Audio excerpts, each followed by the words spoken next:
Bien.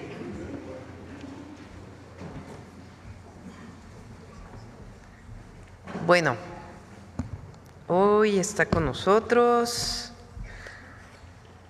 Iván Escalante, Procurador Federal del Consumidor, para el Quienes Quieren los Precios, y le pedí ahora a Noemí, que es subsecretaria de Educación Básica, Noemí Juárez, que siempre presenta Mujeres en la Historia, que nos hablara el día de hoy de la bandera nacional, la historia de la bandera y también del evento que vamos a tener a las 10 de la mañana en Campo Marte, porque en esta ocasión se va a transmitir a muchas escuelas. Al mismo tiempo vamos a estar conectados con diversas escuelas de todo el país.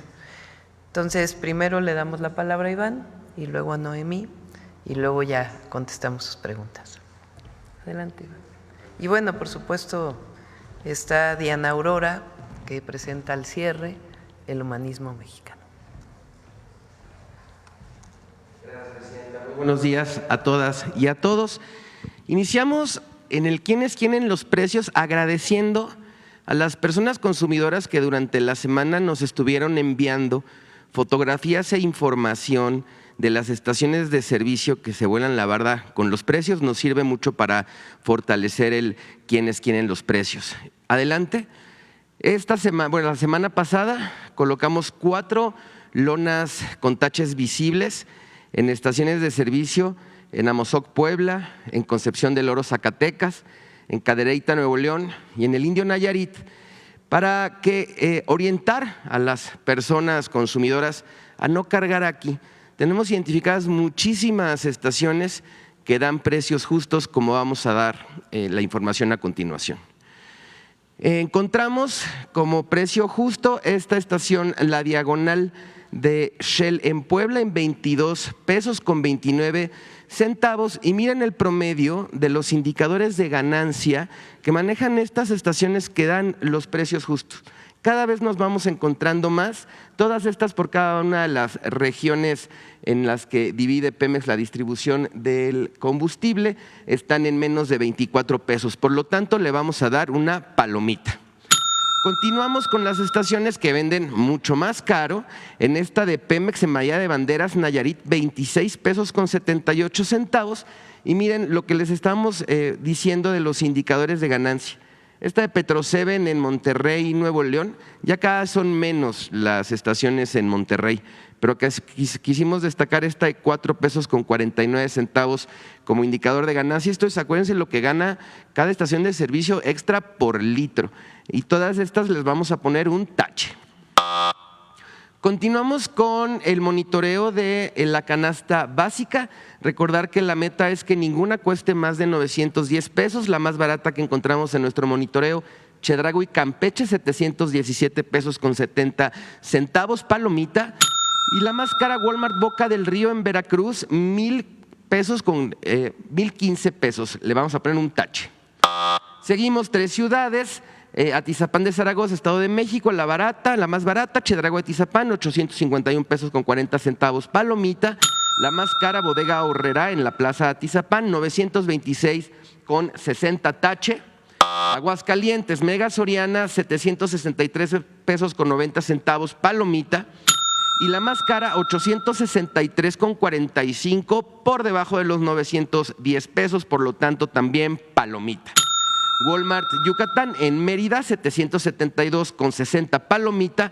Y otro Walmart, pero este de Campestre, 950 con 50, tache. Ahora les vamos a presentar cuáles son las tiendas de autoservicio que cumplen con el PASIC. En estos monitoreos que hemos estado haciendo, detectamos que a Precio, Superaki, La Comer y Smart, el 100% de las tiendas tienen un paquete que está por debajo de los 910 pesos. Chedraui 96%, Soriana 93%, Bodega Aurrerá 75%, Walmart 73% y Ley 71%. Cada vez son más las tiendas que tienen que manejan una canasta básica de menos de 910 pesos. Quien de plano no tiene canastas básicas por debajo de los 910, con todo y que firmaron el PASIC, son esta de H-E-B. Adelante, por favor. Continuamos monitoreando por instrucción de la presidenta el precio de la tortilla de tortillería, 602 es nuestra muestra, continúa más o menos dentro del mismo promedio, 23 pesos con 49 centavos. Detectamos estas tres que están en 18 pesos en Tlaxcala, Saltillo y Puebla, y les vamos a poner una palomita. Y estas entre 32 y 28 pesos en Hermosillo, Campeche y La Paz, les vamos a poner un tache. Continuamos. En la revista del consumidor damos información muy importante para todas y para todas mes con mes. Aquí les quiero poner para que consulten un estudio de calidad muy importante que se hizo de licuadoras de inmersión, y quisiera destacar que estas dos marcas fueron las mejor calificadas. Pasaron muy bien pruebas de molido, de ruido, pruebas de licuado y pruebas de seguridad, pero miren la diferencia de precio. Y es más o menos las mismas características, pero con una diferencia de precio de 3,441 pesos. Esto se los comento para que puedan consultar el estudio completo en la página de internet y tomar una mejor decisión al momento de adquirir este y otros electrodomésticos. Seguimos. Tenemos muy buenas noticias para las personas que les gusta asistir a eventos y a festivales. A partir de la pregunta del reportero de Publímetro de la semana pasada, revisamos que el banco que le da la marca a este sistema en festivales y eventos solo actúa como patrocinador, por lo que llamamos de inmediato a UCESA y llegamos al acuerdo que en los eventos y festivales en los que ellos operan, Gran Premio de la Ciudad de México, NASCAR, los festivales EDC, que acaba de ser el fin de semana, Vive Latino, Tecate Emblema, Arre, Corona Capital y Flow Fest, ya no venderán el dispositivo cashless, ya no cobrarán comisión por precarga y ya no cobrarán comisión por retorno de dinero. Adelante, por favor. Finalizamos con los consejos Profeco de la semana. 1, infórmate sobre las marcas de gasolina regular que se vuelan la barda. Sí hay proveedores que tienen precios justos. 2, conoce las cadenas de supermercados que sí cumplen con el acuerdo de ofrecer una canasta básica en menos de 910 pesos. 3, consulta el estudio de calidad de licuadoras de inmersión en la revista del consumidor de febrero. Puedes ahorrar mucho. Elige informado. 4, recuerda, en los festivales y eventos no deben cobrarte para ejercer tu derecho al consumo. Nuestras redes sociales y nuestra página de internet. Muchas gracias, muy buenos días. Noemí. Muy buenos días a todas y a todos. Es un gusto saludarles al inicio de la semana. Como bien menciona la presidenta, la doctora Claudia Sheinbaum Pardo, el día de hoy se llevará a cabo un evento simultáneo en en una parte importante de las escuelas de nuestras entidades federativas. Es una transmisión simultánea en el que se les va a entregar banderas a escuelas de distintos niveles de educación básica. Aquí en Ciudad de México se llevará a cabo en Campo Marte a las 10 de la mañana y en otras entidades, por ejemplo en Guerrero, pues es muy importante que se realice en Iguala, ¿no? Uno de los espacios más simbólicos de nuestra bandera nacional. El día de hoy, 24 de febrero, de acuerdo con la ley sobre el escudo, la bandera y el himno nacionales, estos tres elementos constituyen a nuestros símbolos patrios y nos dan identidad como mexicanas y mexicanos, pues representan la historia de los pueblos y de los valores nacionales. Pensemos en los colores que conforman nuestra bandera. El verde, que originalmente representaba la independencia, hoy simboliza la esperanza de alcanzar todo aquello que deseamos como mexicanas y mexicanos: paz, educación, vivienda, alimento, un mejor futuro. El rojo, que originalmente significaba la unidad, también hoy ha transitado hacia la sangre derramada por las heroínas y héroes nacionales que en cada batalla y en cada escaramuza y en cada fortificación, en cada loma y en cada trinchera y en las ciudades dieron su vida para que conformemos hoy esta nación. Y el blanco, que en su momento significó la religión, pues también hoy nos habla acerca de la unidad de todo un pueblo que tras más de 200 años de historia se ha mantenido fiel a una sola consigna: la defensa de la libertad y de nuestra soberanía. Hablar de la historia de nuestra bandera también es hablar de la historia de las transformaciones. Recordemos estos primeros estandartes, como los liderados por el ejército insurgente, la bandera doliente, el estandarte doliente de Miguel Hidalgo, yo creo que es uno muy, muy simbólico, las de José María Morelos y Pavón, pero si hablamos de las características de nuestra bandera como la conocemos actualmente, pues tenemos su primer antecedente en esta bandera del ejército trigarante de 1821, en febrero, en Iguala, que fue el sastre y barbero José Magdaleno Campo quien tuvo a bien su diseño. En ese momento la bandera, las columnas eran de manera diagonal, con una estrella dorada al centro, y todavía los colores no son como los conocemos actualmente. Era primero el blanco, el verde y el rojo, y bueno, fue el propio Agustín de Iturbide quien en noviembre de ese mismo año, 1821, emitió un decreto donde ahora las columnas iban a ser de forma vertical y se cambiaba el orden de los colores a verde, blanco y rojo. Si podemos observar en la imagen, tenemos ahí ya la aparición del águila como símbolo en el escudo, pero ha sido el escudo lo que se fue transformando ya a lo largo del siglo XIX, porque bueno, los colores y el orden ya no cambió desde esta primera bandera trigarante. Aquí aparece todavía la corona ya del primer imperio, el águila aparece todavía ya con las alas abiertas.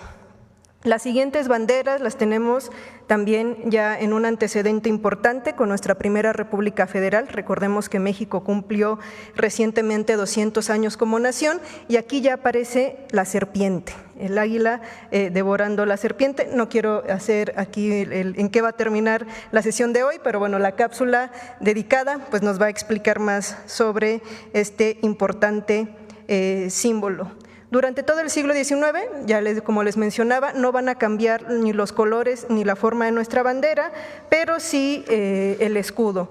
Va a ir transitando a el águila como la conocemos el día de hoy, que ya es de forma vertical. Si ustedes se dan cuenta, durante todo el siglo XIX todavía aparece con las águilas abiertas, se le van a ir agregando algunos símbolos, por ejemplo, vean con todo el ornamento.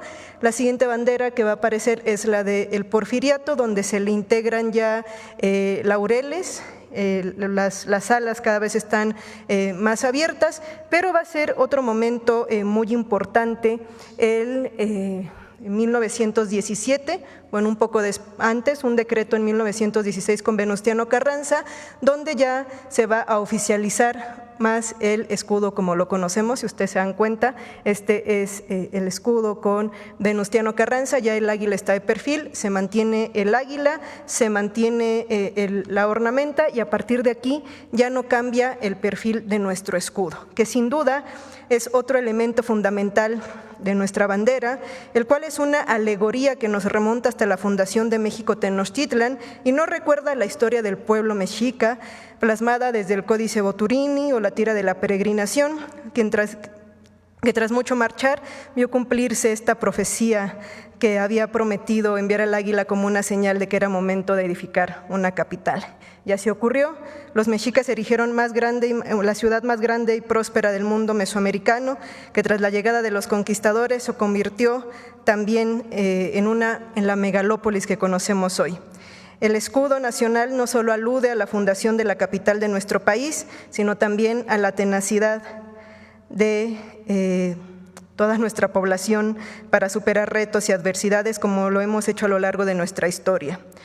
Como lo vimos en esta breve semblanza a imágenes, cabe mencionar que la bandera no ha sido siempre la misma. Al menos podemos reconocer 4 momentos diferentes que ha sufrido modificaciones. Como ya lo vimos, se erigió primero como un símbolo del primer ejército, del ejército trigarante que consumó la independencia, de la cual se adoptó algunos elementos que todavía se mantienen vigentes, como los colores verde, blanco y rojo. Este otro cambio significativo llegó en 1917, en el que en la Constitución se estipuló la creación de este escudo nacional con el águila de perfil, y en 1968 por decreto es la actual bandera que conocemos el día de hoy. Así como nuestra bandera ha tenido diversas transformaciones, también nosotras como pueblo de México, como sociedad, nos hemos reinventado sin dejar atrás nuestra esencia, costumbres y tradiciones, las cuales perviven, al igual que los colores de la bandera, el emblema del águila y la serpiente. Para finalizar mi participación, me gustaría recordarles que todas las naciones del mundo tienen una bandera que las identifica. La nuestra, como ya vimos, merece honores y respeto, pues nos llena de orgullo al recordarnos los momentos más importantes de la historia nacional, como la lucha por nuestra independencia, como los retos para construirnos en un Estado laico y soberano, en el combate contra las dictaduras y la injusticia social durante la Revolución y las movilizaciones sociales del siglo pasado que hoy nos permiten gozar de los derechos y las libertades de hoy día. Muchas gracias. Y bueno, finalmente, antes del comercial, las imágenes que estuvimos observando el día de hoy es un libro de difusión, es muy ilustrado y con una cronología, lo pueden descargar del Instituto Nacional de Estudios Históricos de las Revoluciones de México y se llama La Bandera Nacional y es todo un recuento cronológico de los cambios que ha tenido. Pueden consultar el libro, siempre son de descarga gratuita. Muchas gracias.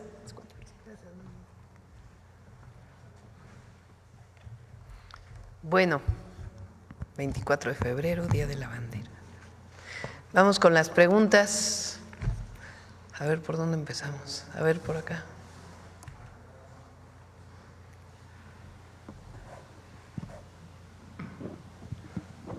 ¿Qué tal? Muy buenos días a todos y a todas. Juan Hernández de Diario Basta, Tabasco Hoy, Campeche Hoy y Quintana Roo Hoy de Grupo Cantón. Sobre el tema, ¿qué tan complicado o qué tan laborioso ha sido recuperar los valores que se perdieron durante la etapa del neoliberalismo? Y lo planteo de esta manera porque en muchos de los libros pues se quitaron materias como lo que fue civismo, había problemas incluso con lo que eran los honores a la bandera. Entonces, realmente, ¿cómo ha sido este proceso de recuperar todos estos valores, lo que es la historia de México, realmente recuperar toda esta esencia que nos da identidad a los mexicanos? Esa sería mi primera pregunta del tema. Durante todo el periodo neoliberal dejó de, yo diría, dos cosas. Uno, de reconocerse a nuestros héroes y heroínas, incluso en el bicentenario de la independencia y la revolución, surgió pues una corriente que quería denostar al padre de la patria, Miguel Hidalgo y Costilla, al propio Morelos, de la revolución no se diga. Previo a ello, si ustedes recuerdan, quisieron desaparecer incluso a los niños héroes de Chapultepec, de los libros de texto, que además de que sí hay pruebas históricas de que existieron los niños de Chapultepec, los héroes, estos jóvenes que defendieron con su vida la soberanía y la independencia de México frente a la invasión de los Estados Unidos. Todo ello era parte pues de una visión, pienso yo, en donde para ellos México no era ejemplo, quizás hasta les avergonzaba nuestra historia nacional y miraban a otros lados, a otros países. Bueno, en aquella época incluso se habló del fin de la historia. Y con la transformación, con la cuarta transformación, el objetivo no solamente es rescatar, recuperar la historia, nuestros héroes, nuestras heroínas, sino muchos héroes que no fueron reconocidos tampoco previo al periodo neoliberal. Muchos héroes y heroínas, dirigentes sociales que representaron la lucha por las libertades, por la democracia, en contra del régimen de un solo partido y que nunca fueron reconocidos, inclusive fueron encarcelados. Entonces nos corresponde recuperar el valor, la historia de nuestro país, la memoria histórica, recuperar y reconocer los pueblos originarios previo a la llegada o a la invasión de los españoles, antes después los 300 años de colonia. Entonces, recuperar el origen y recuperar también la historia desde la independencia hasta la fecha. Y también durante la época de la colonia, que hubo muchísimas héroes valerosos que pelearon por la defensa de nuestro México. Entonces, es muy importante reconocer la historia, la memoria histórica, la bandera como un símbolo que nos agrupa, un símbolo de independencia, de soberanía, de historia. Yo creo que todos, cuando vemos la bandera, pensamos en aquella historia de los niños héroes, pero también, fíjense, la primera vez que aparece el águila sobre un nopal o una nopalera es con Morelos. No tenía los tres colores, el verde, blanco y rojo, pero tenía al águila sobre un nopal. Si uno piensa, Morelos es un gran personaje de nuestra historia. Él escribe los sentimientos de la nación, pero en este símbolo, de alguna manera, es como reconocer que para que México sea independiente, tiene que reconocer también su legado histórico de los pueblos originarios. Y entonces recupera la historia de los mexicas y Huitzilopochtli y lo que significaba que llegara ese pueblo a esta zona con esta historia de que llegan a un lugar en donde hay un águila devorando una serpiente encima de un nopal. Entonces es un símbolo muy grande la bandera, y hoy recuperar nuestra historia y sentirnos orgullosos de ser mexicanos y mexicanas. Se puede decir que con la llegada de la 4T no solamente hay una revelación de las conciencias, sino también es una reivindicación de lo que es la historia y el pueblo de México. Es que la revolución de las conciencias tiene que ver con la historia. Un pueblo que no conoce su historia difícilmente puede mantener, procurar y luchar por su independencia y soberanía. Gracias. En una segunda pregunta, doctora, pues todo este fin de semana, el bloque opositor, contrarios a lo que es su gobierno, pues se dieron vuelo con el tema del abogado de Juan Pablo Penilla Rodríguez, donde, intentando relacionarlo con su gobierno, con Morena, incluso con otros gobiernos, muestran una foto de un reconocimiento que le fue otorgado en San Lázaro, y pues todo esto pues se lo atribuyen a su partido, pero ya conforme va pasando el tiempo, pues van saliendo algunas cosas a flote, ¿no? Una de ellas es de que esta foto que fue mencionada fue hecha en una premiación de una legislatura pasada. Esto fue a petición de la entonces diputada del PAN, María Teresa Castel, que le otorgó un reconocimiento a Juan Pablo Penilla Rodríguez como embajador internacional por la paz. Esto pues en el Salón de Legisladores del Palacio Legislativo. Pero más allá de todo esto, me gustaría conocer su opinión referente precisamente a cómo han estado utilizando la figura de este abogado, en donde él ya sale a desmentir que no ha tenido ninguna relación con el Mayo Zambada, y también incluso sus abogados también han mencionado esto. Todo eso lo han utilizado pues para empañar su gobierno, pero pues para hacer ver algo que no es. ¿Conoce su opinión sobre esto? Sí, primero no conozco a la persona, pero sí es importante aclararlo, porque sale una fotografía ahí en donde ni sé exactamente en qué lugares, pero en la campaña, en los recorridos que hace uno por el país, pues se saca uno fotografías con muchísima gente. Tan solo en este fin de semana, viernes, sábado y domingo, pues han de haber sido, no sé, 2,000 fotografías, 3,000 fotografías, 4,000 de muchísima gente que se acerca a tomarse una fotografía, y cuando uno está en territorio, pues no sabe uno exactamente con quién se toma una fotografía.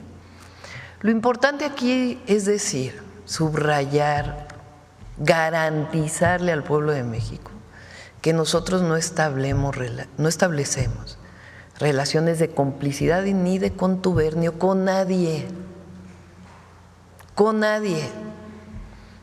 y que si hay una carpeta de investigación, una investigación de la Fiscalía, que investigue y se lleve a las últimas consecuencias con quien sea, porque nosotros tenemos que defender un proyecto de nación honesto, honrado, que se sustenta en el no mentir, no robar y no traicionar al pueblo. Entonces eso es muy importante, primero que nada. Segundo, pues no sabemos también quién es esta persona. Y ahora resulta que esta persona fue premiado por el PAN, ¿no? Por una diputada, entiendo, del PAN. Así es. Entonces, pero lo más importante, aquí no se establecen relaciones de complicidad con nadie. Como decía Juárez, nada ni nadie por encima de la ley. Y eso es lo que nos da fuerza,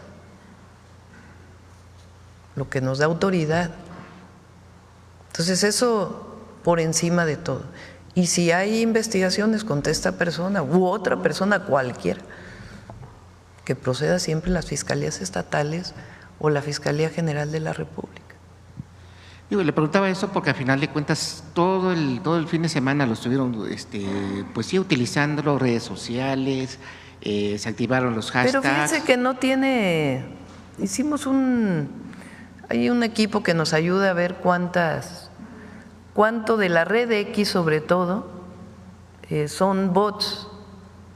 Los bots son cuentas generadas artificialmente que replican una noticia para hacerlo tendencia. En X una tendencia pues es de cuántas veces y qué tan rápido se repite un hashtag, una frase. Entonces, ¿qué es lo que hacen en esta red? Compran cuentas y hay empresas que se dedican a este pues trabajo que no es muy loable, que digamos, ¿verdad?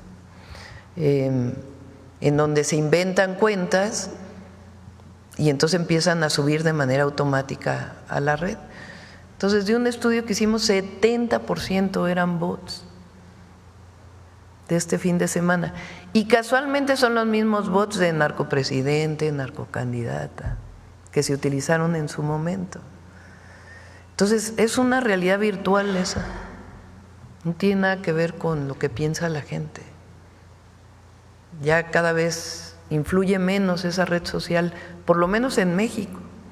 Cada vez tiene menos seguidores, menos impacto y menos las tendencias en esa red. ¿Por qué? Pues porque son falsas.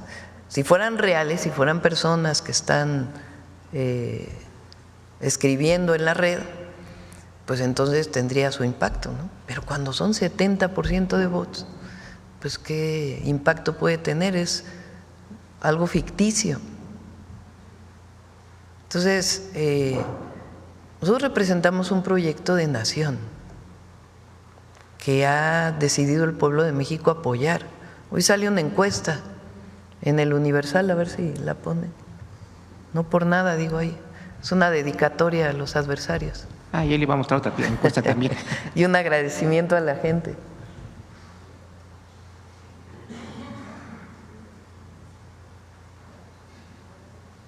Y es el Universal, que no necesariamente es habla bien de nosotros, al revés. Pero ponle la pregunta.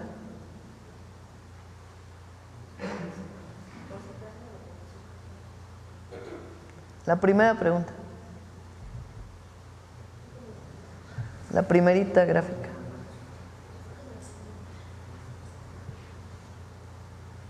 Pero es que no viene la pregunta ahí.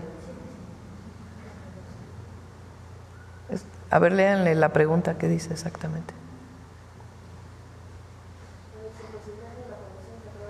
Es que en la otra lámina, en la primera, ahí viene tal cual que preguntar. ¿Usted aprueba o reprueba el trabajo que está haciendo Claudia Sheinbaum como presidenta de la República? aprueba mucho algo, 80%. Reprueba mucho algo, 11%.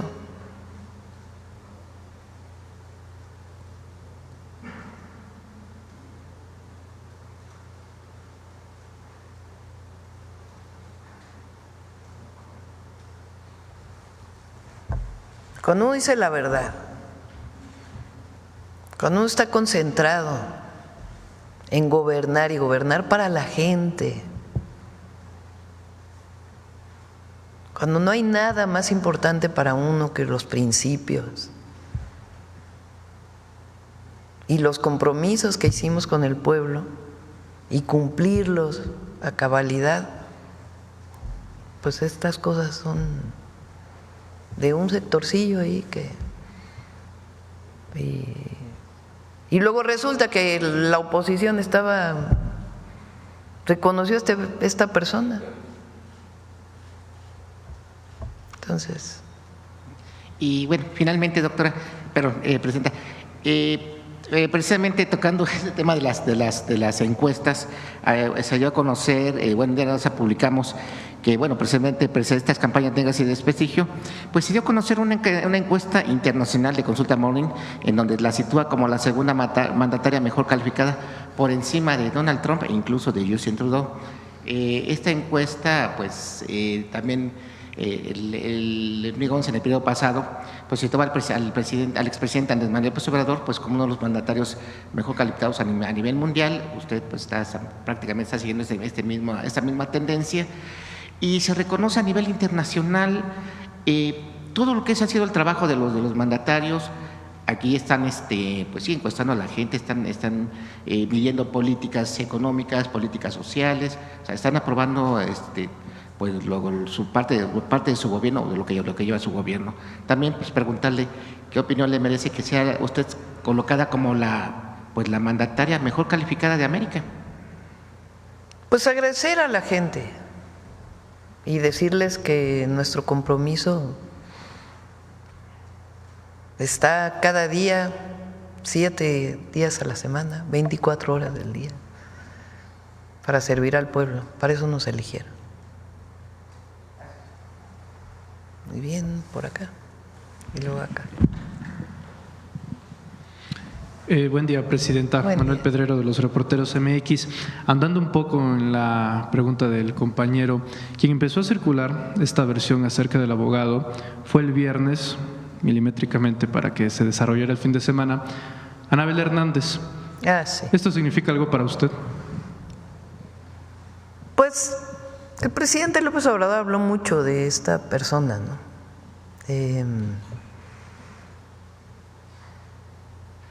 No tiene sustento lo que dice. Creo que el tercer debate o el segundo debate a la presidencia, la candidata del PRI sacó el libro de Anabel Hernández, porque tiene un último capítulo ahí que es unos inventos, pero unos inventos, que no tiene sustento, no tiene base, nada. Y yo le dije, pues mejor, ¿por qué no leemos ciencia ficción, porque es un libro de ficción? Fíjense, esta persona es el testigo principal para que el juez de Barandilla del caso Ayotzinapa esté en los Estados Unidos. Una persona que tiene mucho que decir, porque hay pruebas de que ahí estuvieron algunos de los muchachos. ¿Qué tiene que hacer ella como el principal testigo para que el juez de Barandilla esté en los Estados Unidos del caso Ayotzinapa? Entonces, ella pues ha establecido una forma de periodismo, pues que no es periodismo, es ficción. Entonces, no es creíble para el pueblo de México. Ella perdió credibilidad hace mucho tiempo. Gracias, Presidenta. En una segunda pregunta, yéndonos un poquito más allá de México, la salud del Papa Francisco ha decaído considerablemente, según informa el Vaticano, y distintos mandatarios y líderes sociales a nivel mundial pues han expresado su solidaridad y deseándole una pronta recuperación. Sin embargo, también está pasando un fenómeno bastante interesante, y es que pues grupos de ultraderecha, que obviamente muchos de ellos compaginan con el catolicismo, que son católicos, pues mostrando y expresando una alegría, una satisfacción por la caída de la salud de Francisco, ya que lo consideran bastante liberal o progresista, y porque a diferencia de sus antecesores tal vez no ha condenado o no le ha cerrado las puertas de la Iglesia Católica a grupos que históricamente han sido vulnerables y han sido rechazados, como la comunidad LGBT, como las mujeres, tal cual, y él ha sido un poco más abierto en ese sentido. Entonces, más allá de la declaración o el posicionamiento que pueda tener la Presidenta de México sobre el estado de salud de Francisco, pues nos gustaría escuchar una reflexión acerca de este fenómeno que está pasando, de aquellos que dicen ser religiosos, que aquellos que aseguran tener una afinidad con el catolicismo pues estén alegrando o encuentren cierta satisfacción con la caída de la salud de Francisco y ante todo lo que pueda derivar de ello. El Papa Francisco es un humanista, como lo escribía en el mensaje que escribí en mis redes sociales. Él tiene muchos textos, pero tiene 2 textos muy significativos de su pensamiento, 2 encíclicas, una dedicada a nuestra casa común, hablando de la protección a la naturaleza, que es algo muy progresista, y además de defensa de la Tierra, del planeta Tierra, de manera muy importante. Y la otra encíclica también es una reflexión sobre lo que representó el neoliberalismo, y lo dice tal cual. A ver si cuando fui en la campaña a la reunión del episcopado, leí un texto, a ver si lo tienen por ahí, donde cito 2 partes de esa encíclica del Papa Francisco, que habla pues justamente del consumismo, de que se perdió la esencia de la humanidad con ese sistema. Entonces, claro, todos los que defienden otra visión de la Iglesia, pues están en contra de él. Lo que es terrible, pues es que se digan cristianos, ¿no? No se le debe desear mal a nadie, aunque sea tu adversario, ¿no? Y al Papa Francisco pues le enviamos nuestro deseo de que se reponga muy pronto, porque es un hombre que representa mucho para la humanidad, más allá incluso de la religión católica. Gracias.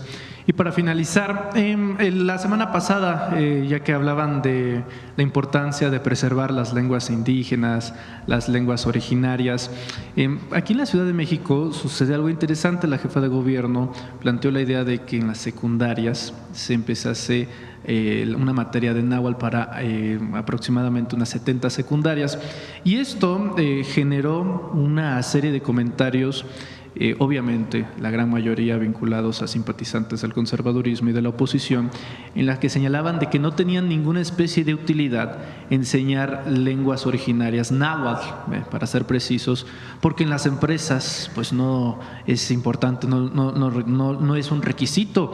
En empresas estadounidenses, ¿quién te va a pedir hablar náhuatl? No te piden hablar inglés. Entonces, preguntarle su posición acerca de este asunto como representante del Estado mexicano. ¿Cuál es el interés del gobierno, naturalmente, en preservar, en conservar, pero sobre todo para las nuevas generaciones en tener muy presente el tema de las lenguas originarias, los dialectos y demás en la educación pública, Presidenta? Mantener las lenguas es mantener la historia y mantener la identidad de la nación. Eso en primer lugar. En segundo, las lenguas de los pueblos originarios tienen en sí mismas, en la construcción lingüística, pero además en su visión del mundo, una enorme cultura. Si desaparece una lengua, desaparece parte del conocimiento universal y parte de nuestra identidad como mexicanos y mexicanas. Entonces, todo aquel que niega a los pueblos originarios como esencia de México y a las lenguas originarias, niega a México. Es como esto que hablábamos de recuperar nuestra historia. Entonces, recuperar la lengua madre o las lenguas madres tiene que ver con lo que decía Violeta el otro día. Queremos que las familias se sientan orgullosas de su lengua, si hablan una lengua originaria, orgullosas, para que le enseñen a sus hijos y a sus hijas su lengua, porque la lengua materna es la primera lengua que hablas. Y lo que queremos es que siga transmitiéndose la lengua. Y para que siga transmitiéndose, pues tiene que haber orgullo e identidad. Y nos corresponde como gobierno reconocer esa identidad y valorarla. Y además, pues esto que hizo Clara, que es muy importante y que es parte de la nueva escuela mexicana en los lugares en donde se hablan lenguas originarias, que es que en la escuela se enseñe para que no se pierda y que se recupere, porque representa conocimiento también. No solamente es la historia, el legado, sino conocimiento. Entonces hay que conservar la lengua madre, las lenguas madres. Acá. Gracias. Buenos días, Presidenta. Joana Flores, de Grupo ASIR. Preguntarle sobre el tema de la bandera. Decía usted en un inicio que este evento de las 10 de la mañana se va a transmitir en escuelas. Si nos pudiera platicar, ¿va a ser a nivel nacional? ¿Se va a estar replicando a través de redes sociales? ¿Cómo va a ser, por favor? Sí. Gracias, buenos días. Sí, va a ser a nivel nacional. La Sedena entregó a las autoridades educativas estatales una cantidad de banderas para que se lleve a cabo la ceremonia de abanderamiento de las escoltas. Cada una de las entidades estatales designó un lugar donde se va a llevar esta ceremonia y es la que va a ser de manera simultánea con la que se realice aquí en Ciudad de México. Como les comentaba, cada una de las entidades decidió cuál era un lugar. En el caso de Guerrero, es muy emblemático, en el caso de Iguala. Pero se le entregará estas banderas a escoltas del nivel educativo de educación básica. ¿Y va a ser en escuelas públicas o también privadas? Va a ser, cada una de las entidades estatales designaron qué escuelas se les iba a otorgar este símbolo patrio. Cada autoridad estatal designó el número, cada una representa tanto preescolar, primaria o secundaria, y ellos también eligen el lugar emblemático donde se va a llevar esta ceremonia. Fue la autoridad estatal a quien se le entrega esta cantidad de banderas y son los que agruparon a sus escuelas. Muchas gracias. Y, Presidenta, si me permite hacerle una pregunta al titular de Profeco sobre este tema de las pulseras o estos esquemas donde se paga previamente, preguntar si para todas aquellas personas que ya acudieron a algún evento que tienen todavía saldo, sé que se puede reclamar, pero ¿hay se podrá regresar el tema de la comisión que se pagó previamente o no es un tema retroactivo, digamos? No es un tema que se haya platicado con ellos. Lo que se atendió a partir de la semana pasada es que todo iniciara justamente este fin de semana con el festival que acaba de suceder.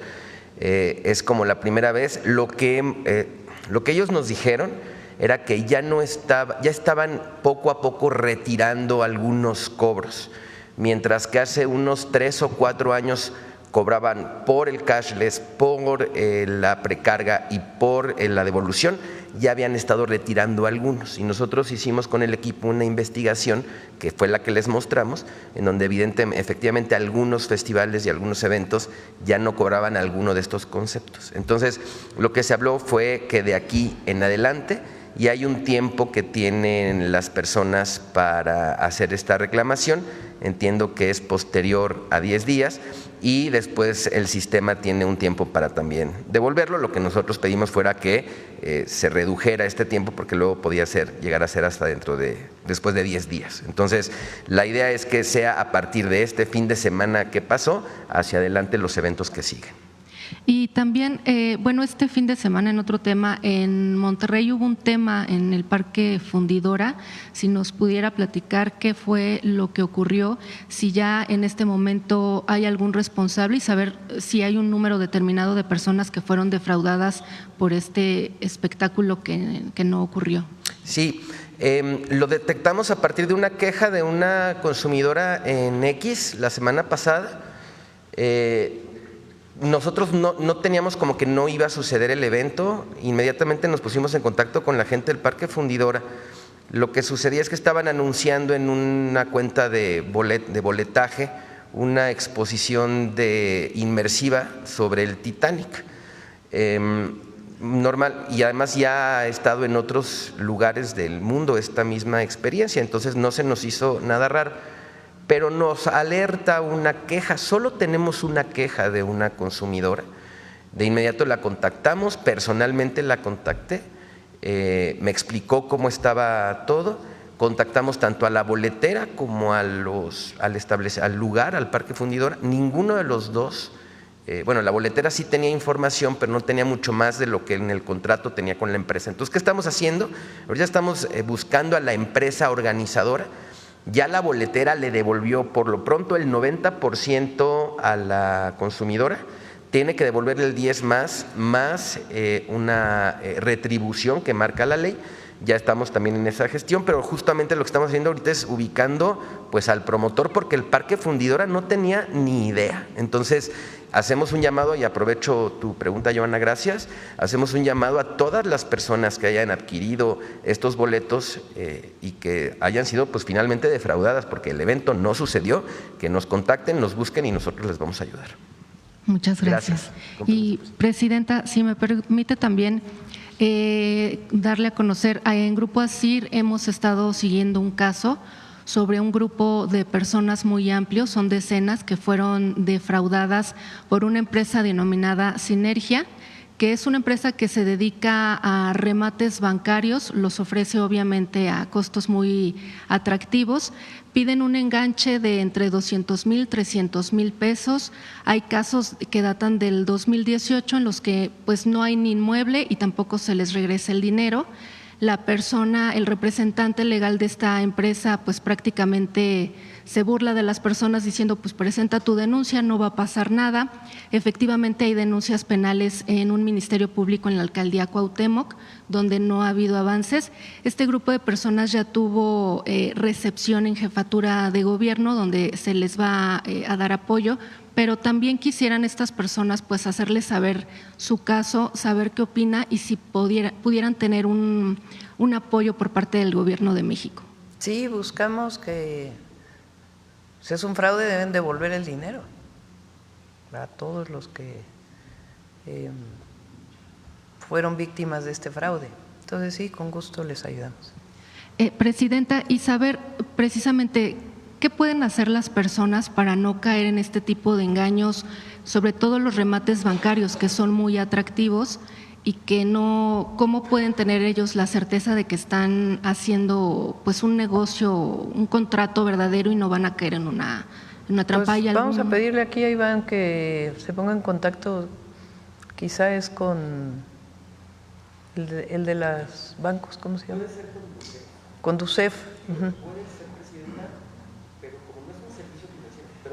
Lo buscamos con varias instituciones del Gobierno de México y se lo encargo aquí que coordine Iván para que se ponga en contacto con ellos y además con Seguridad Ciudadana para que si es un fraude pues se bajen todas estas páginas que están generando esta condición.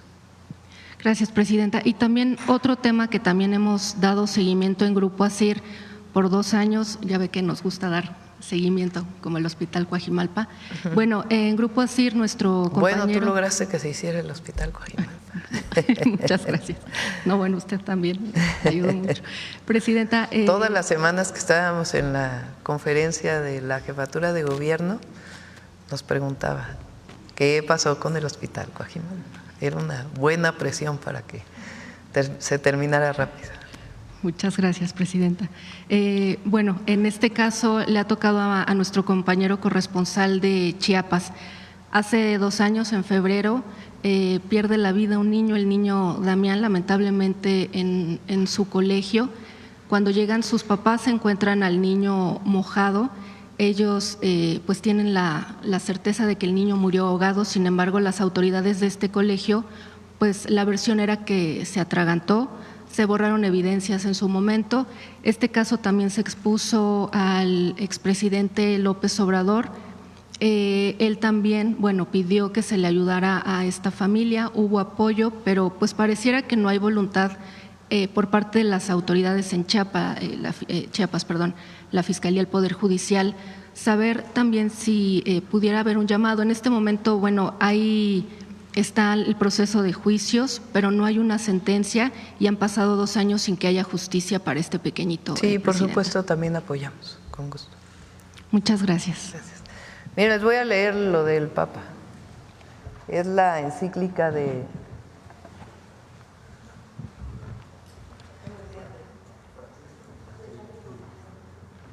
Fratelli Tutti. No, pero a ver, adelante.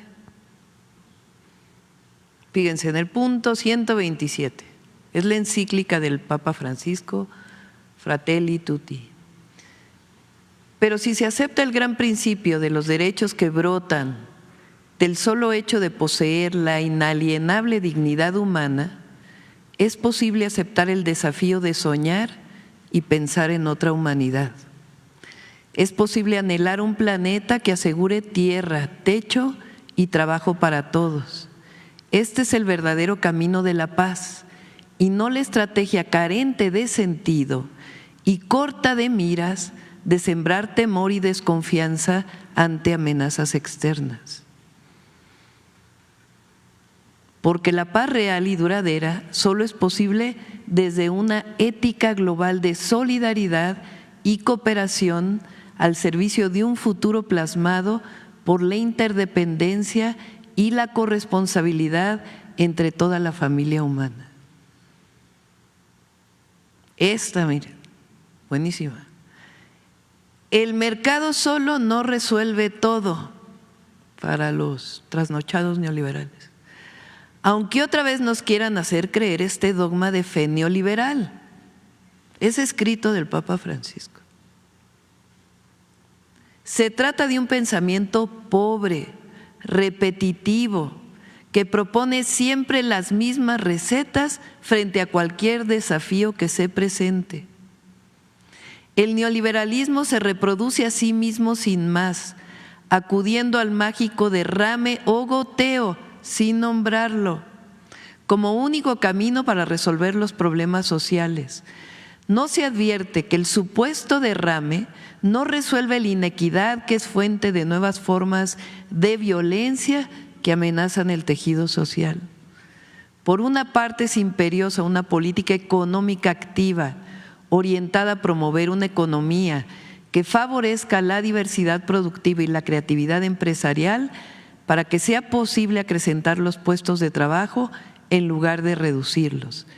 La especulación financiera con la ganancia facial como fin fundamental sigue causando estragos. Por otra parte, sin formas internas de solidaridad y de confianza recíproca, el mercado no puede cumplir plenamente su propia función económica. Hoy precisamente esta confianza ha fallado. El fin de la historia no fue tal, palabras del Papa Francisco. Y las recetas dogmáticas de la teoría económica imperante mostraron no ser infalibles. La fragilidad de los sistemas mundiales frente a las pandemias ha evidenciado que no todo se resuelve con la libertad del mercado y que además de rehabilitar una sana política que no esté sometida al dictado de las finanzas, tenemos que volver a llevar la dignidad humana al centro y que sobre ese pilar se construyan las estructuras sociales alternativas que necesitamos. Voy a leer el último. La procura, punto 233, la procura de la amistad social no implica solamente el acercamiento entre grupos sociales distanciados a partir de algún periodo conflictivo de la historia, sino también la búsqueda de un reencuentro con los sectores más empobrecidos y vulnerables. La paz no solo es ausencia de guerra, sino el compromiso incansable, especialmente de aquellos que ocupamos un cargo de más amplia responsabilidad, de reconocer, garantizar y reconstruir concretamente la dignidad tantas veces olvidada o ignorada de hermanos nuestros para que puedan sentirse los principales protagonistas del destino de su nación. Ya se imaginarán por qué hay algunos que no les gusta el Papa Francisco.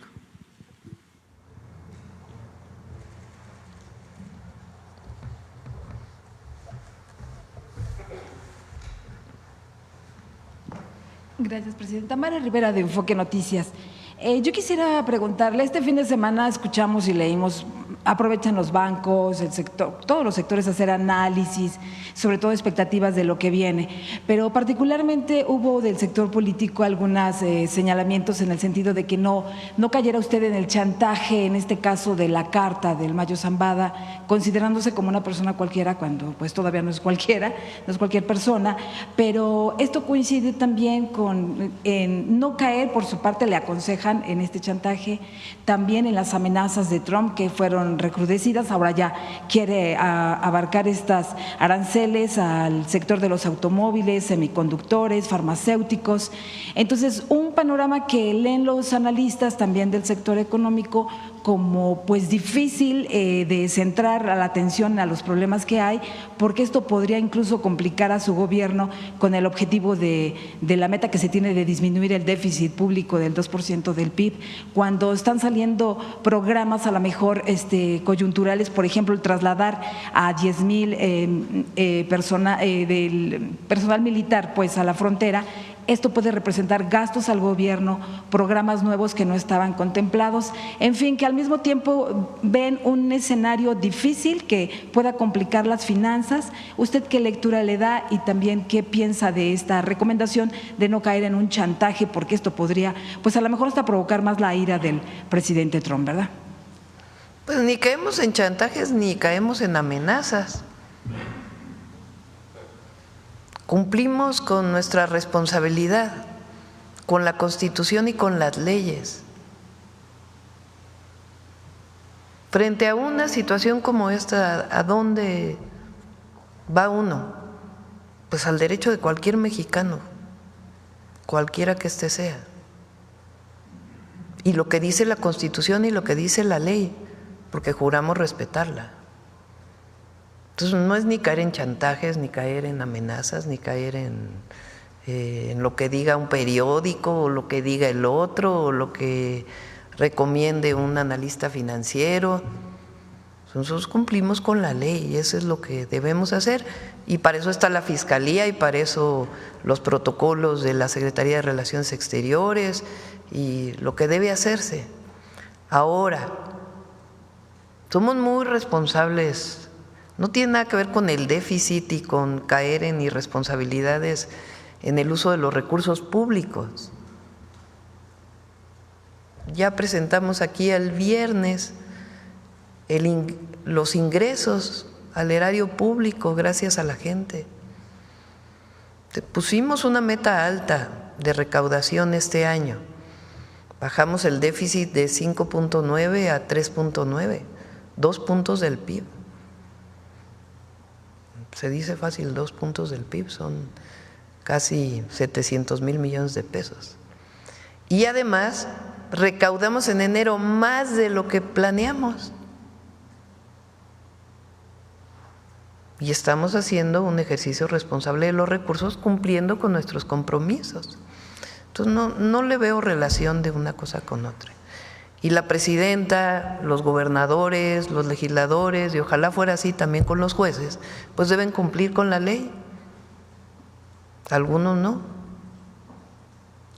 En lo que había ofrecido el día de mañana por parte del Gabinete de Seguridad, de si en este caso del caso de Mayo Zambada, se valoraría esta situación de que pueda, o sea, se nos diría mañana si se puede o no seguir con la defensa o lo que pide él que sea repatriado, porque sí suena un poco chantaje de que si no me pueden repatriar va a haber un colapso. Es importante algo, la Fiscalía y el Fiscal General de la República aquí mismo ha expresado varias veces. Revisen los días que ha estado el fiscal, lo que hizo desde el primer momento hasta la fecha. Entonces, no tiene que ver con una carta que se envió o no. Claro que si envía una carta a cualquier mexicano, pues tiene que responderse. Eso así es, pues está establecido en el 8º constitucional. Y hay protocolos. Y lo que ha hecho la Fiscalía viene de mucho antes, y mañana pues que lo explique el fiscal, qué es lo que han estado haciendo ellos. Sí, porque quizás este tema del colapso que él anticipa, pues también pueda ser pues una herramienta. ¿Ustedes creen que nosotros vamos a hacer política o vamos a gobernar con eso? Pues no. Lo que explicamos aquí es cuál es la responsabilidad del Estado mexicano, del gobierno de México frente a una situación como la que se vivió, de acuerdo a lo que dicen las leyes y la Constitución. Entonces, por eso dije, a ver el fiscal qué planteamiento tiene. Y frente a asesorías y demás, pues ¿qué hace la Secretaría de Relaciones Exteriores frente a cualquier mexicano? Entonces, a eso tenemos que remitirnos, no a una opinión subjetiva o una carta de amenazas, pues no. Y en el tema entonces de lo que pueda representar una presión a los ingresos, el traslado de militares y todo esto que pueda incluso irse incrementando, está contemplado. No hay más. Y además hay obligaciones que tenemos que cumplir y las cumplimos, y eso no quiere decir que haya un mal uso de los recursos. Okay.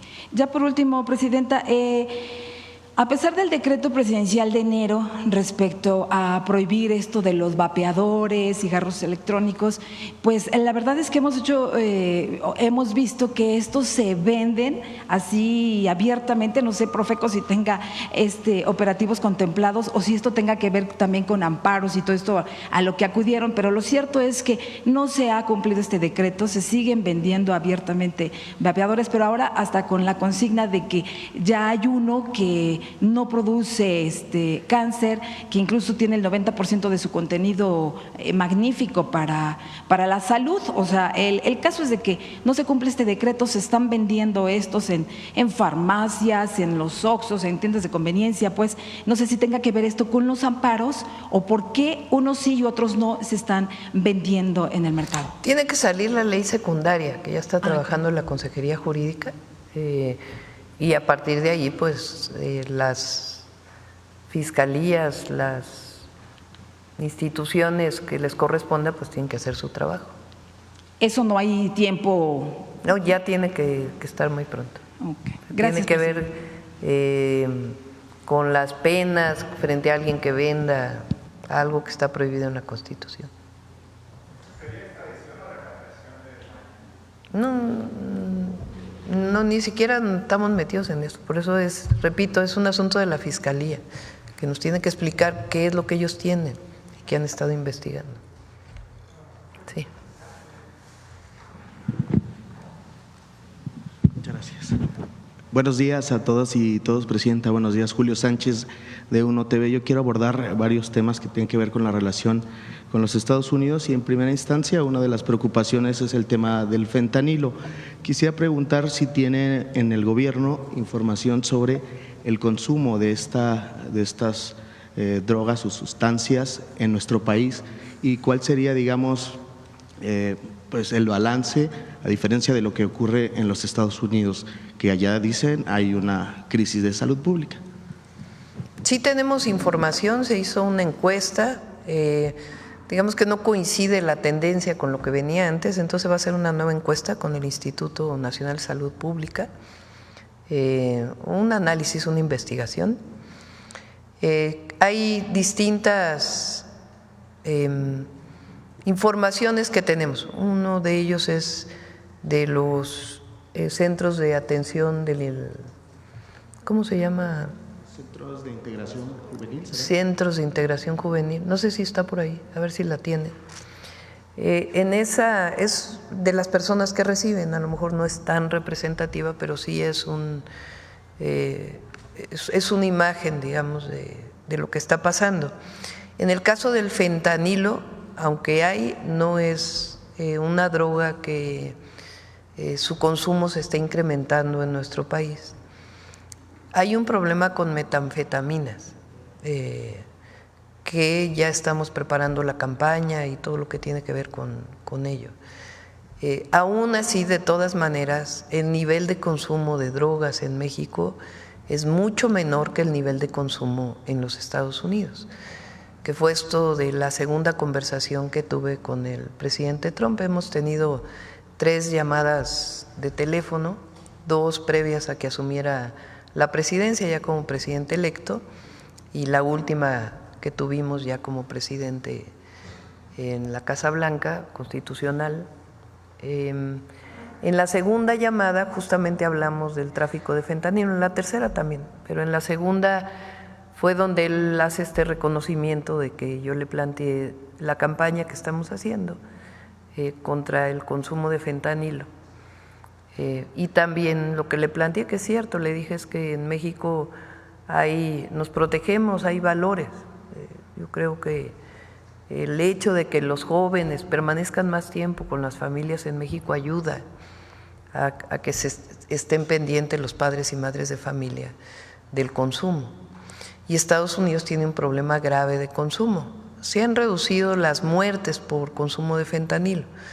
No es muy claro si es porque se consume menos o porque hay un nuevo medicamento que evita que haya muerte cuando hay una sobredosis.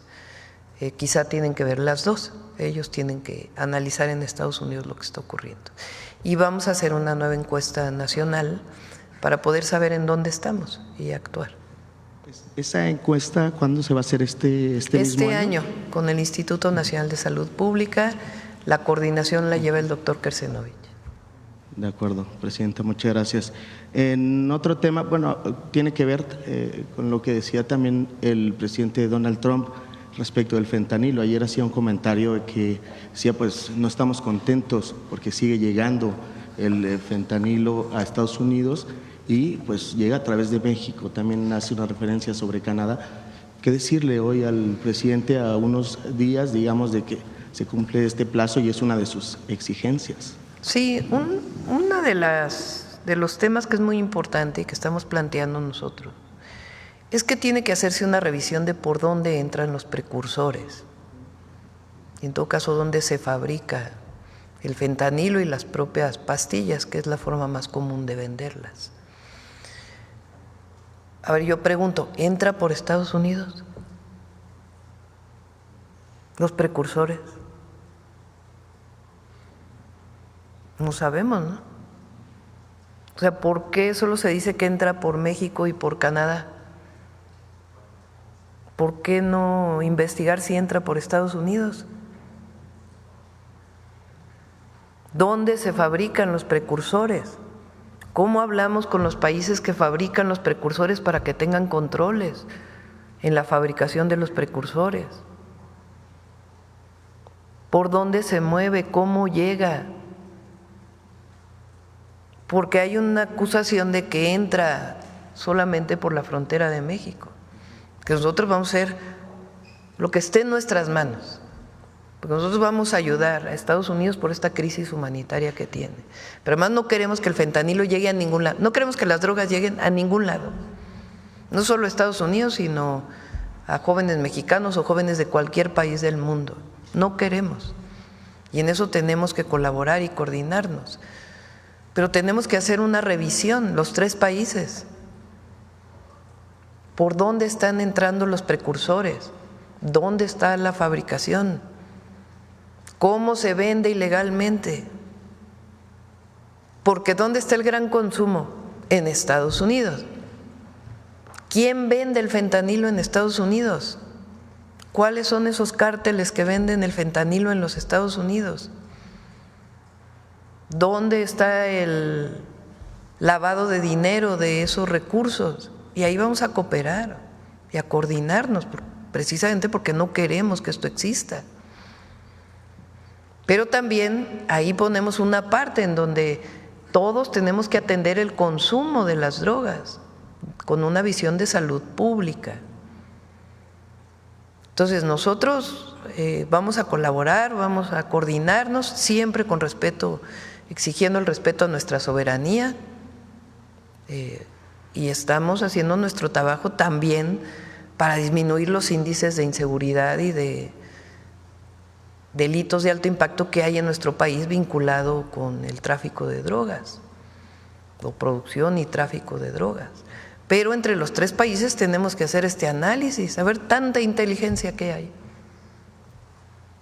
Pues vamos averiguando, ¿no? Por dónde sale, por dónde entra, dónde se fabrica, cómo se distribuye, y eso nos va a dar mucha información para que cada quien en su país actúe de manera coordinada.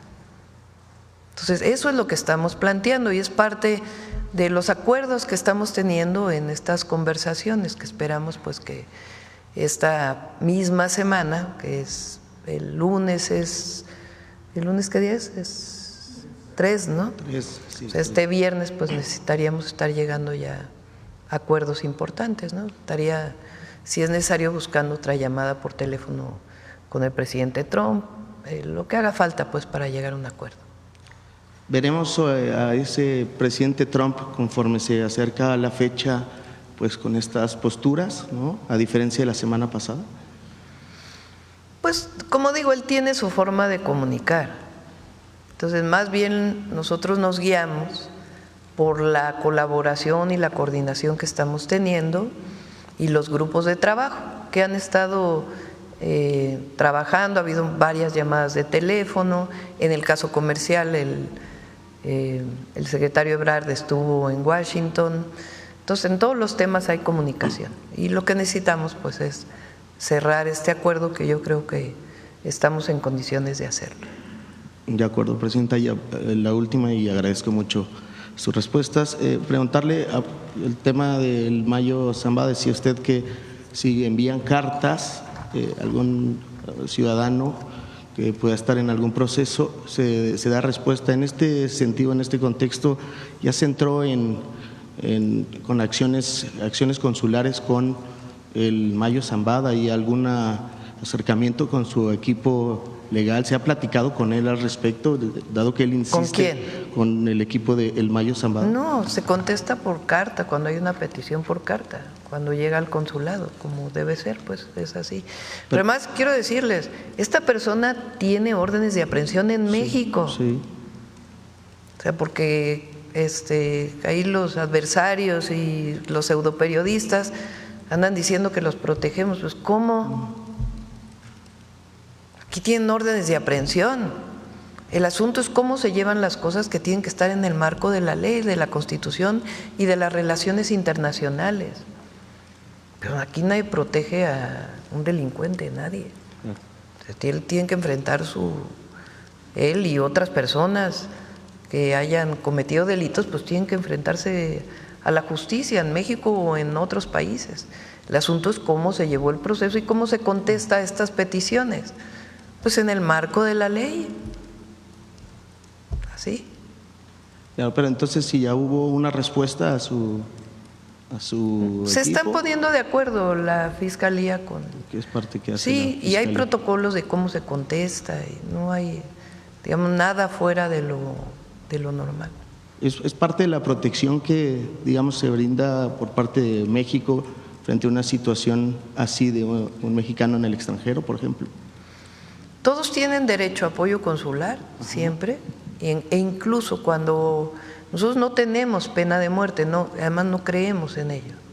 Cuando hay un mexicano o mexicana que tiene, estoy poniendo el ejemplo, no es el caso ahora, claro.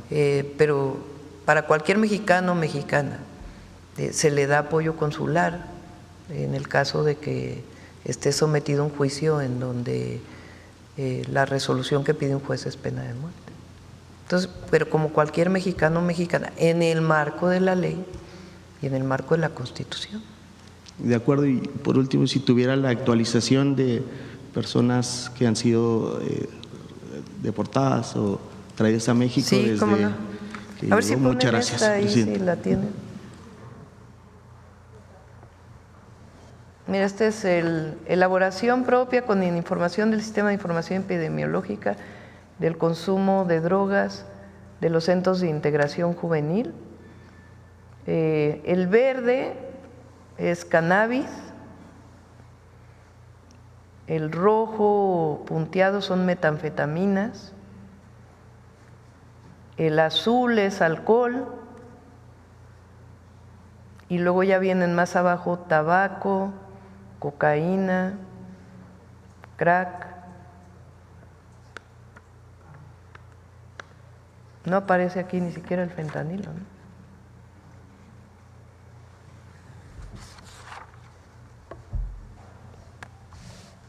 Bueno, adelante. Gracias, presidenta. Muy buenos días. Rocío Jardines, de W Radio y Teleurban. En primer lugar, comentarle y preguntar si usted ya ha podido ver un asunto que se le trajo aquí por parte de organizaciones civiles del proyecto Saguaro. No sé si le suena, es un proyecto que tiene la empresa México Pacific, le estamos dando seguimiento en W Radio. Dicen estas personas que para esta construcción que se está planteando de un gasoducto de Sierra Madre y la terminal de liquefacción de gas natural en Saguaro, donde se asegura que se va a afectar a las ballenas y también al clima del Golfo de California.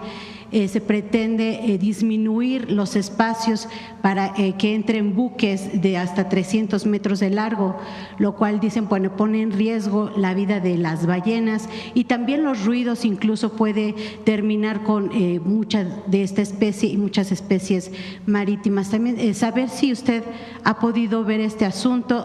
Sabemos que una organización la organización Nuestro Futuro trajo este tema a la presidencia, le trajo una petición que está firmada por 215,000 personas.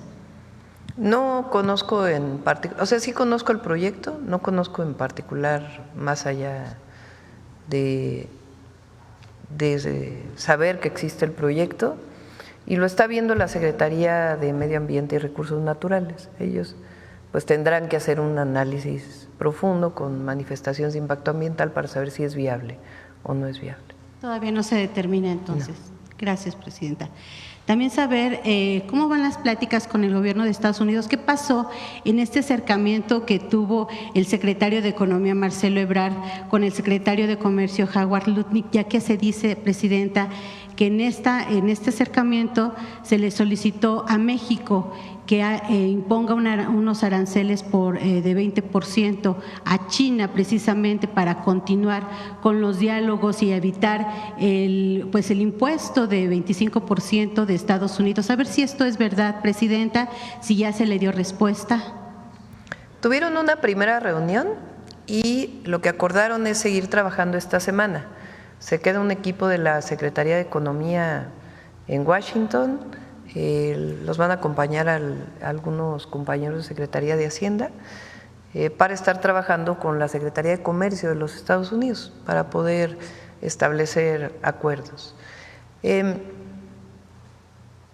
Nosotros lo que establecemos es que hay que priorizar, lo he dicho desde el principio, la relación y el acuerdo comercial con los Estados Unidos, y pedimos a Estados Unidos que priorice su acuerdo comercial con México y con Canadá en el llamado TEMEC.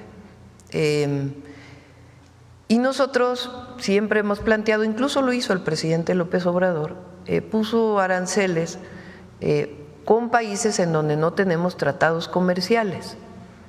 porque finalmente, incluso dentro del marco de la Organización Internacional de Comercio, lo que se establece es justamente eso, pues, priorizar en aquellos lugares donde tienes acuerdos de libre comercio frente a otros donde no tienes. Entonces nosotros con China, por ejemplo, no tenemos un acuerdo de libre comercio. Hay otros países asiáticos con los que tampoco tenemos acuerdos comerciales. Entonces, bueno, hay acuerdos comerciales, pero no de libre comercio. Entonces es parte de lo que se está trabajando en este grupo de trabajo. ¿Pero México aceptaría esta condicionante de Estados Unidos, Presidenta? Pues es que no es condicionante de Estados Unidos. El asunto es llegar a un acuerdo que permita proteger y garantizar que no haya aranceles entre nuestros países, que continúe el acuerdo comercial y en todo caso inicie la revisión del tratado comercial que tiene su fecha en el 2026 y que puede iniciar ahora, darle prioridad a este acuerdo comercial y en todo caso ver cómo entre los tres países nos fortalecemos frente a otras regiones del mundo. Eso es lo que hemos estado planteando desde el primer día que llegamos a la presidencia. Es parte también del proyecto que ya tenía el presidente López Obrador y en ese sentido no planteamos en particular China, sino aquellos países con los que no tenemos acuerdo comercial. Entonces, es algo que incluso en la conversación que tuve con el presidente de China en el G20 se lo planteé. Por supuesto que con China pues hay una relación cultural de tiempo y de muchos otros temas. En el tema comercial se lo comenté, nosotros tenemos el tratado comercial con Estados Unidos y esa es una de nuestras prioridades. Gracias, presidente. Y por último, nada más saber unas precisiones sobre este tema de este abogado Juan Pablo Penilla. Lo dijo a través de un comunicado la dirigente de Morena, que se buscó en la base de datos del partido, no se encontró relación porque se señalaba que había tenido pues relación directamente con la campaña de usted en 2024. Se niega esto, sin embargo, pues hubo unos documentos que presentó Jorge Triana, el panista, donde pues sí se veía una firma del gobernador de Tamaulipas, Américo Villarreal, donde pues lo llevaba entre sus asesores. Después él negó, dijo que bueno, se eliminó de inmediato, sin embargo, bueno, la firma ahí está. ¿Usted va a solicitar o cree que sea necesario que haya una investigación dentro de los equipos, tanto de Morena, como a lo mejor de otros gobiernos, si existe realmente una relación con él? Usted dice que no lo conoce, sin embargo parte de su equipo u otros políticos de las filas de Morena que pueden sí conocerlo, ¿sería necesario llamarlos a investigar que realmente no haya una relación, tras las fotografías que se observa que ha tenido, pues algunas estuvo presente en algún evento del presidente López Obrador, en reuniones con legisladores, etcétera? Gracias, presidenta. Como lo dije, nosotros no establecemos relaciones de contubernio con nadie. Y si la Fiscalía investiga, que investigue hasta cualquier persona. Nosotros nunca estamos por encima de la ley con nadie. Entonces no establecemos ninguna relación ni de complicidad, ni de contubernio con nadie. Si la Fiscalía tiene que investigar, que investigue. Contestó el gobernador de Tamaulipas, contestó también Luisa María Alcalde, y resultó aparte que además pues fue premiado por una legisladora del PAN. Entonces, pues, si hay algo que investigar, que se investigue. Bueno, creo que ya cerramos porque vamos aquí, la última. Buenos días, presidenta. Víctor Bárcenas, Radio Educación. Preguntarle, ya la parte de la elección judicial avanza con la consolidación de la impresión de las boletas y esta reunión que mantuvieron directivos del INE, la presidenta junto con la secretaria de Gobernación y el titular de la Secretaría de Seguridad Ciudadana para consolidar la seguridad del propio proceso. ¿Qué expectativas ve usted respecto de esta elección? Si ya no hay obstáculos que puedan afectar el desempeño que pueda tener esta elección para que se lleve a cabo por primera vez en el país. Y además, si ya usted llamaría a los participantes, a los candidatos, candidatas a estos cargos de elección a tener un comportamiento a la altura del proceso mismo? ¿Algún mensaje que tendría para ellos? Pues que participe mucha gente, que todos los mexicanos y mexicanas salgamos a votar el 1 de junio. Ya no hay Ayer dije que va a ser el día de la democracia. Pero ya no hay obstáculos entonces para la propia elección como tal. No, ninguno. Ya incluso, de veras no le pregunté a Rosicela hoy que cómo son las boletas. La vi ahí que estaba en una fotografía con con las boletas, que estuvo en una reunión con los consejeros y consejeras del INE. Entonces ya el 1 de junio y todos a salir a participar, a ejercer nuestro derecho a elegir por primera vez al Poder Judicial. En el asunto del Mayo Zambada, ¿existirá algún tipo de disyuntiva respecto de si se queda ya y no es extraditado a México?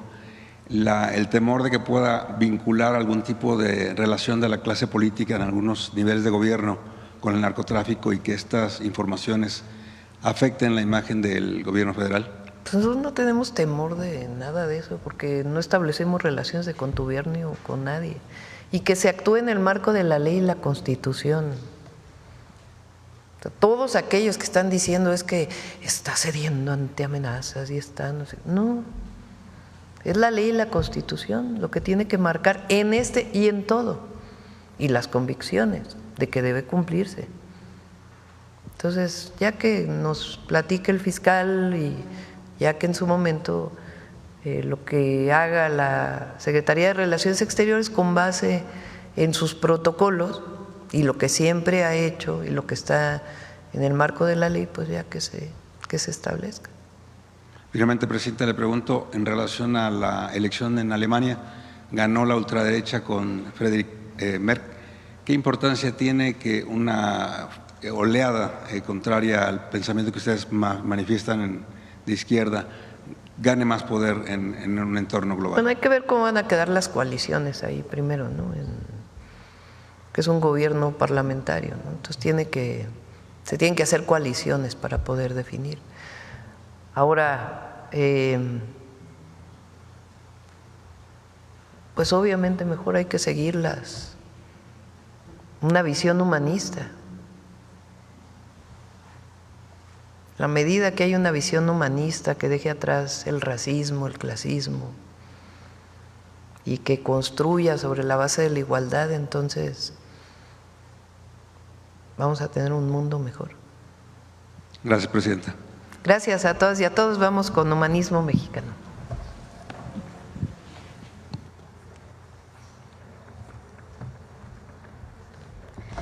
Con su permiso, señora presidenta. Hola, ¿qué tal? Muy buenos días a todos y todas los que siguen esta conferencia del pueblo, en la que vamos a seguir reflexionando sobre nuestro lábaro patrio. Y para ello me gustaría comenzar platicándoles un poco del escudo de nuestra bandera, el cual proviene de un poderoso símbolo del México antiguo. Verán, esta conocida imagen para todos nosotros del águila parada sobre un nopal se remonta a mucho tiempo atrás. Y de hecho la podemos encontrar en diversos códices que narran la fundación de Tenochtitlan, como el Durán y el Mendocino, pero también en un interesante monolito mexica, conocido como el Teocalli de la Guerra Sagrada, que se encuentra en el Museo Nacional de Antropología e Historia, y les recomiendo mucho que lo visiten porque esta es la representación más antigua de la imagen de nuestro escudo. Este símbolo ancestral fue retomado durante los primeros años de la lucha insurgente y tiempo después colocado en la primera bandera de la nueva nación mexicana. Desde entonces, forma parte fundamental de nuestro lábaro patrio y destaca como un recordatorio del origen indígena de nuestra nación. Así que yo los invito a que vayamos a ver el video que preparamos para todos ustedes el día de hoy, donde vamos a poder apreciar el desarrollo histórico de nuestro lábaro patrio, pero también vamos a poder aprender acerca de algunos otros referentes del México antiguo que son interesantes y que debemos mantener en nuestra memoria. La bandera nacional es el símbolo que representa la identidad y la unidad de la nación mexicana. Representa nuestros orígenes, los valores y la historia del pueblo mexicano para construir una patria libre, independiente y soberana. En el México antiguo ya se utilizaban las insignias Pantli, que permitía ubicar calpulis, barrios, altépetls, ciudades, gobernantes, sacerdotes, señores de la guerra y comerciantes. En la bandera actual, la tradición prehispánica está representada por el águila devorando a la serpiente. Esta representación simboliza el origen mítico de México Tenochtitlan. Los mexicas debían asentarse según la petición de su dios Huitzilopochtli, en donde encontraran esta imagen. El águila representa al sol, la serpiente la fertilidad de la tierra y el nopal el árbol cósmico que ordena al universo. La conquista y colonización española quiso borrar este símbolo de identidad mexica y sustituirlo por figuras y símbolos españoles. Sin embargo, los indígenas, los mestizos, las castas e incluso los criollos mantuvieron su identificación con la raíz indígena de la fundación de la ciudad y libraron una lucha sostenida contra la simbología española durante toda la etapa colonial. La permanencia de esta raíz indígena se juntó con el otro gran símbolo de la identidad de la población novohispana, la Virgen de Guadalupe, la Virgen Morena protectora de los indígenas. Así, durante la independencia, nuestra primera transformación, se izó el estandarte de la Virgen de Guadalupe que portó el cura Hidalgo el 16 de septiembre de 1810. Por su parte, Morelos fue el primero en incluir el símbolo mexica del águila y el nopal en el centro de su bandera, utilizada desde agosto de 1812 con la palabra Unión. Después de 11 años de guerra, en 1821 pudo consumarse la independencia. La bandera del primer imperio mexicano es una bandera tricolor. El ejército trigarante portó por primera vez los colores blanco, verde y rojo con franjas diagonales. Esta bandera marcó el fin de la Guerra de Independencia. Después de la caída del imperio de Iturbide, la Junta Gubernativa Mexicana decretó el símbolo patrio del águila posada de perfil sobre un nopal, devorando una serpiente y orlada por una rama de encino y otra de laurel. Estos símbolos y colores han tenido algunas variantes. A finales del siglo XIX y principios del XX, el águila apareció ligeramente de frente, mientras que en la Revolución, Venustiano Carranza decretó que el escudo nacional estuviera en el centro de la bandera y el presidente Lázaro Cárdenas dispuso que la cabeza del águila estuviera más erguida. Esta es la forma en que la conservamos.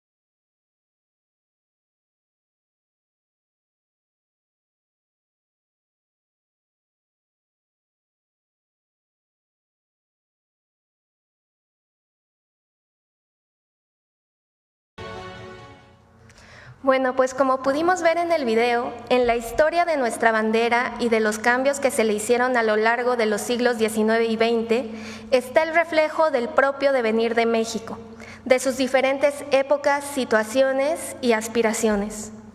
Teniendo esto en mente, creo que vale la pena destacar que a pesar de todas esas modificaciones, en nuestro lábaro patrio prevalecieron elementos esenciales que nos representaron y nos siguen representando como lo que somos. Un país con un pasado ancestral, que tuvo que luchar por alcanzar su propio destino y autodeterminación. Una nación con esperanza en el presente y en el futuro, y sobre todo unida ante la adversidad, hoy más que nunca bajo los principios del humanismo mexicano. Muchas gracias, Presidenta. Gracias, buen día. Nos vemos al rato.